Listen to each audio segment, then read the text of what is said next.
if you go to a dentist, if you hire a plumber, in all the professions, there is value added by the professionals as a group compared to doing it yourself or just randomly picking laymen. In the investment world, it isn't true. Well, I've said in the annual report that I've known maybe a dozen people in my life. And I said there are undoubtedly hundreds or maybe thousands out there, but I've said that I've known personally a dozen where I would have predicted or did predict in a fair number of those 12 cases, I did predict that the person involved would do better than average in investing over a long period of time.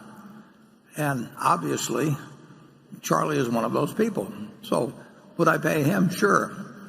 But would I take financial advisors as a group and pay them 1% with the idea that they would deliver results to me that were better than the S&P 500 by 1%, and thereby leave me breaking even against what I could have done on my own? There's very few. So it's just not a good question to ask whether, I pay Charlie 1%. That's like asking, whether I'd have paid Babe Ruth, 100,000 or whatever it was to come over from the Red Sox to the Yankees. I mean, sure I would have, but there weren't very many people I would have paid 100,000 to in 1919 or whatever it was to come over to the Yankees. So it's a fascinating situation because the problem isn't that the advisors are going to do so terrible. It's just that you have an option available that doesn't cost you anything that is going to do better than they are in aggregate. And it's an interesting question. I mean, if you hire an obstetrician, assuming you need one, they're going to do a better job of delivering the baby than, if the spouse comes in to do it, or if they just pick somebody up off the street. And if you go to a dentist, if you hire a plumber, in all the professions, there is value added by the professionals as a group compared to doing it yourself or just randomly picking laymen. In the investment world, it isn't true. I mean, the active group, the people that are professionals in aggregate, cannot do better than the aggregate of the people who just sit tight. And if you say, well, in the active group, there's some person that's terrific, I will agree with you. But the passive people can't all pick that person, and they don't know how to identify him. So it's even worse than that. The expert who's really good, when he gets more and more money in, he suffers just terrible performance problems. Yeah.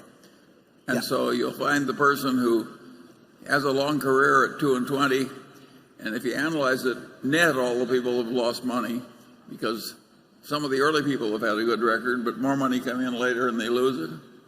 So the investing world is it's a morass of wrong incentives, crazy reporting, and I'd say a fair amount of delusion. Yeah, if you ask me whether those 12 people I picked would do better than the S&P working with $100 billion, I would answer that probably none of them would. I mean, that would not be their prospective performance. But when I was talking of them, or referencing them, and when they actually worked in practice, they dealt generally with pretty moderate sums. And as the sums grew, their relative advantage diminished.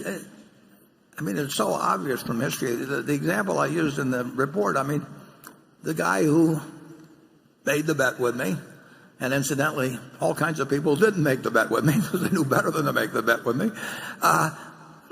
There were hundreds, at least a couple hundred underlying hedge funds. These guys were incented to do well. The fund-to-fund manager was incented to pick the best ones they could pick. The guy who made the bet with me was incented to pick the best fund-to-funds. And tons of money, and just with those 5 funds, a lot.